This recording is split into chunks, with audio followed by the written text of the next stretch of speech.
তো ঠিক প্রিয় শিক্ষার্থীরা, আশা করি ভালো আছো তোমরা সবাই। তো আজকে নবম ও দশম শ্রেণীর উচ্চতর গণিত অধ্যায় 7 অসীম ধারা নিয়ে আমরা আলোচনা করব। তো তোমরা একটু মনোযোগী হও। তো প্রথমে আমরা ধারার সঙ্গে একটু পরিচিত হই। ধারা কি? ধারা, যেটাকে আমরা সিরিজ বলি, যে ধারা, তার আগে আমাদের অনুক্রম শব্দটা একটু বুঝতে হবে। অনুক্রম, অনুক্রম বা সিকোয়েন্স। যে আমরা গণিতের ক্ষেত্রে কিছু সংখ্যা বা রাশি যদি একটা নির্দিষ্ট নিয়মে বৃদ্ধি পেতে থাকে, সাজানো থাকে, যেটাকে আমরা সেটা বলতে পারি নির্দিষ্ট নিয়ম। যেমন ধরো 2, 4, 6, 8। এখানে আমরা দেখি প্রথম সংখ্যার সঙ্গে দ্বিতীয় সংখ্যা, দ্বিতীয় সংখ্যার সঙ্গে তৃতীয় সংখ্যা, তৃতীয় সংখ্যার সঙ্গে চতুর্থ সংখ্যা নির্দিষ্ট নিয়মে বৃদ্ধি পেয়েছে। এই নির্দিষ্ট নিয়মে যদি চলতে থাকে এটাকে আমরা অনুক্রম বলবো বা সিকোয়েন্স বলবো। তো এখন অনুক্রম থেকেই আমাদের ধারা আসবে। ধারা হলো এই অনুক্রমের সংখ্যাগুলোকে বা অনুক্রমের রাশিগুলোকে যদি আমরা যোগ চিহ্ন দিয়ে যুক্ত করি তখন সেটাকে আমরা ধারা বলি বা সিরিজ বলি। শিক্ষার্থী, আমরা বুঝতে পারছো ধারা কি? এবং ধারা আমাদের দুই ধরনের, আমরা পরিচিত অনেকেই আগের ক্লাস থেকে। এই ধারা দুই ধরনের, সসীম ধারা এবং অসীম ধারা। সসীম ধারাকে আমরা অনন্ত ধারা, শান্ত ধারা বলি, এবং অসীম ধারাকে অনন্ত ধারা বলি। আমরা মোটামুটি একটু ধারণা দেই বা একটু পুনরালোচনা করি সসীম ধারা। যে এই ধারাগুলো, যে ধারার সংখ্যা বা রাশি পরিমাণ নির্দিষ্ট বা গণনা করে নির্ধারণ করা যায়, মানে শেষ পর্যন্ত যাওয়া যায়, সেটাকে আমরা সসীম ধারা বলব, যেটাকে শান্ত ধারা আমরা বলব। আর একটা হলো যে ধারার রাশিগুলো নির্দিষ্ট নয়, অর্থাৎ ধারার সংখ্যাগুলোকে গণনা করে নির্ধারণ করা যায় না, সেটাকে আমরা অসীম ধারা বলব, যার আর একটা নাম অনন্ত ধারা। তাহলে এটাই আমরা যে ধারার শেষ আছে সেটা সসীম ধারা, যেটা গণনা করে নির্ধারণ করা যায় না, সংখ্যা নির্দিষ্ট নয়, সেটাই অসীম। আমাদের আজকের আলোচ্য বিষয় অসীম ধারা। আজকের আলোচ্য বিষয় তোমাদের সপ্তম অধ্যায় আছে অসীম ধারা। অসীম ধারা নিয়ে আজকে আমরা কথা বলবো। অসীম, অসীম। তো অসীম ধারা আমাদের পাঠ্যবে কিছু সমস্যা আমরা সলভ করব। তার আগে আমরা এর সূত্রগুলো নিয়ে আলোচনা করব। যে আমরা ধারা, যে কোনো ধারা প্রথম পদ থাকে, প্রথম পদ, যেটাকে সাধারণত এ দ্বারা প্রকাশ করি। মনে করো একটা ধারা, ওটি ধারাই বলি 2, 4, 6, এর আমার সাধারণ অনুপাত থাকবে। অসীম ধারা সাধারণ অনুপাত, যেটাকে আমরা স্মল আর দ্বারা প্রকাশ করি। এই ধারার ক্ষেত্রে প্রথম পদ 2, অর্থাৎ এর মান 2। সাধারণ অনুপাত দ্বিতীয় পদ ভাগ প্রথম পদ। আমরা সাধারণ গণিতে এগুলো অনেকটা আলোচনা করেছি, যে এখানে 4 ভাগ 2, ভাগফল পাবো 2। এটা গুণোত্তর ধারার ক্ষেত্রে এটা, তাহলে আমরা প্রথম পদ এ এবং সাধারণ অনুপাতকে আর দ্বারা প্রকাশ করি গুণোত্তর ধারার ক্ষেত্রে। এখন অসীম ধারা, যে আমাদের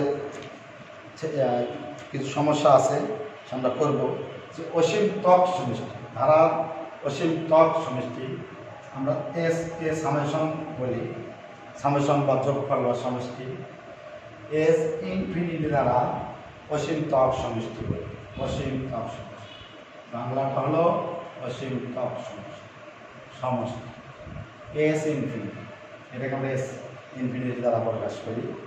তো ধারাতে অসীম ত্বক সমষ্টি থাকবে কি না তার শর্ত আছে। শর্ত আমরা একটু দেখব। যে এই যে সাধারণ অনুপাত আর, সাধারণ অনুপাত আর মড অফ আর যদি ওয়ানের চেয়ে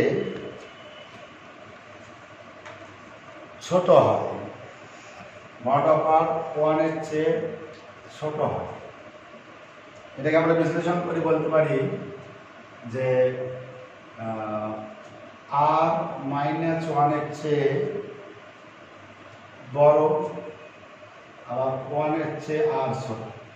এটা এবং এটা কিন্তু একই কথা। এই সত্ত্বে mod of r less than one যদি হয় সেখানে অসীমতক সমষ্টি থাকবে।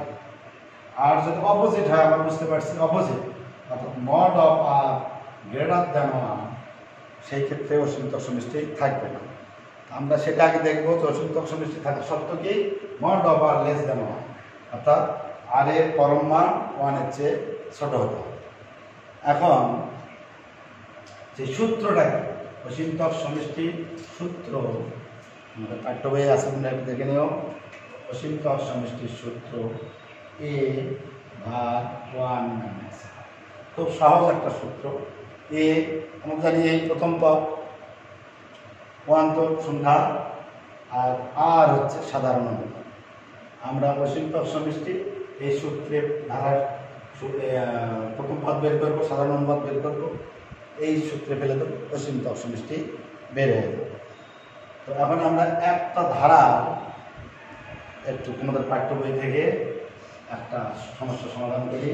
তোমাদের পাঠ্য বই তোমরা দেবা শিক্ষার্থীরা 11 নম্বরের গ, 11 নম্বরের গ একটা ধারা আছে series 8 + 2 + half 1/8 1/32 plus dot dot, অর্থাৎ এটা একটা অসীম ধারা।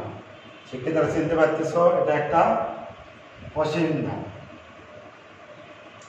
তো কথা হলো এখানে যে এই ধারাটির অসীমতক সমষ্টি যদি থাকে তবে তা নির্ণয় করো। পাঠ্য বই দেখছো যদি থাকে, তাহলে আমরা প্রথমেই দেখবো আছে কি না। আমাদের অনেক ধারা আছে যেখানে অসীমতক সমষ্টি নাও থাকতে পারে, এখানে আছে। আমরা একটু সলভ করে দেখি। এখানে আমরা জানি যে প্রথম পদ এই দ্বারা প্রকাশ, এই সাধারণ অনুপাত কি দ্বারা প্রকাশ করি, আর দ্বারা প্রকাশ করি। সাধারণ অনুপাত আর দ্বারা প্রকাশ করি। সাধারণ অনুপাত আর কিভাবে বের করবো, দ্বিতীয় পদ বা প্রথম পদ ভাগ করলে আমরা ওয়ান। এখানে আমরা আবার তৃতীয় পদকে দ্বিতীয় পদ ভাগ করলে ওইটাই পাবো, চতুর্থ পদকে তৃতীয় পদ দ্বারা ভাগ করলে ওইটাই পাবো। অলওয়েজ আর এর মান একই, একটা ধারা সাধারণ অনুপাত সবসময়। তাহলে এই যে আর, এই আর আমরা একটু আগে বললাম যে আর mod of r less than one কিনা, mod of r less than one কিনা। তাহলে আর এর মান আমরা কত বললাম, 1/4। তো শিক্ষার্থীরা এটা কি ওয়ানের চেয়ে ছোট না বড়? অবশ্যই ছোট। তাহলে অবশ্যই যদি ছোট হয় আর লেস দ্যান ওয়ান হয়, তাহলে অসীমতক সমষ্টি থাকবে কি না? ছোট হলে অবশ্যই থাকবে। তাহলে এখানে লিখবো শুধু যেহেতু mod of r less than one, অর্থাৎ 1/4, আর এর মান 1/4, সেটা ওয়ানের চেয়ে ছোট, অতএব ধারাটি অসীম সমষ্টি থাকবে বা আছে। প্রথম অংশ তো শেষ। এখন আমাদের কথা হলো যদি থাকে তা নির্ণয় করো। তাহলে অসীমতক সমষ্টি কি, অতএব অসীম সমষ্টি এস ইনফিনিটি দ্বারা প্রকাশ করি আমরা। সূত্রটা a/1 - r। তাহলে আমরা এখন এর মান এবং আর এর মান বসাবো। এর মান আমরা দেখছি 8, 1 - আর এর মান 1/4, হিসাব করলে পাবো 3/4। আরও যদি হিসাব করি 8, আমরা একটু নিচে যাই, হিসাব 4/3, 4/3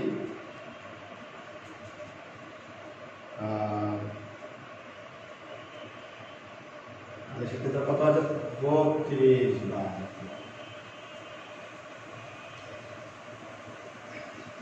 সেক্ষেত্রে আমরা একটু দেখি যে আর এর মান আমরা বলছি যে আমাদের আর এর মান 1/4 এবং এই সূত্র বসলায় এর মান এই, তাহলে 1 - r বিয়োগ করলাম, তাহলে এটা বিয়োগ করে 3/4 পাওয়া গেল। আমরা ভাগফল নিয়ম অনুযায়ী 8 গুণন 4/3 32/3, এটাই আমাদের অসীমতক সমষ্টি। সেক্ষেত্রে আমরা দেখলাম যে অসীমতক সমষ্টি আছে কি না কোনো ধারণা, তা নির্ণয়ের শর্ত কী এবং কীভাবে তা নির্ণয় করতে হয় তা দেখলাম। এবং অসীমতক সমষ্টি আমরা a/1 - r এই সূত্র ব্যবহার করে অসীমতক সমষ্টি আমরা এখন নির্ণয় করতে পারবো। ঠিক আছে শিক্ষার্থীরা।